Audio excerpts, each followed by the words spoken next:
Yung mga manok. Alaga ni Yoli. Ang daming manok.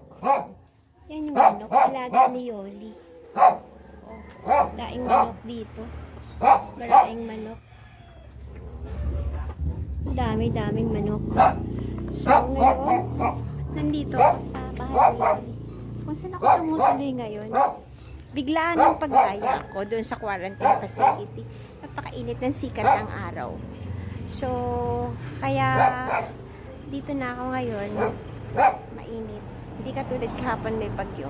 Kung ano yung pagdating ko na nagbabagyo. Siya naman sikat ng araw ngayon. Ang ganda ng mga bulaklak.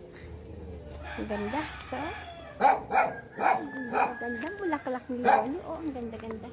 Pagising mo sa umaga, ganito ang makikita mo. Napakaganda ng ganda ng mga bulaklak.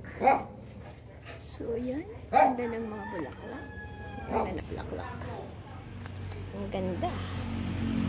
Ayan yung mga bulaklak. Ang gaganda ng mga tanim. Maraming kakao. Maraming kakao. Ang gaganda ng mga bulaklak. Sari-saring bulaklak. Ang gaganda. So, aray. Ayan, ang ganda ng mga bulaklak. Ang daming halaman ni Yolis. Yung may mga orchids. Ang ganda. Ang ganda. Pagising mo, ganito ang makikita mo. Sarap ng pakiramdam. Yellow bells. Yung aso maingay. Hindi niya kasi ako kilala. First time lang niya ako makita. Kaya, maingay siya. So yun, ang yellow bells, ang ganda.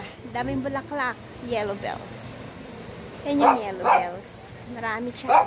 Tapos yung kalamansi niya, maraming bunga. Daming bunga ng kalamansi. Marami pala siyang kalamansi dito, mabunga. Maraming hinog. Sipag. Sipag ni Yoli.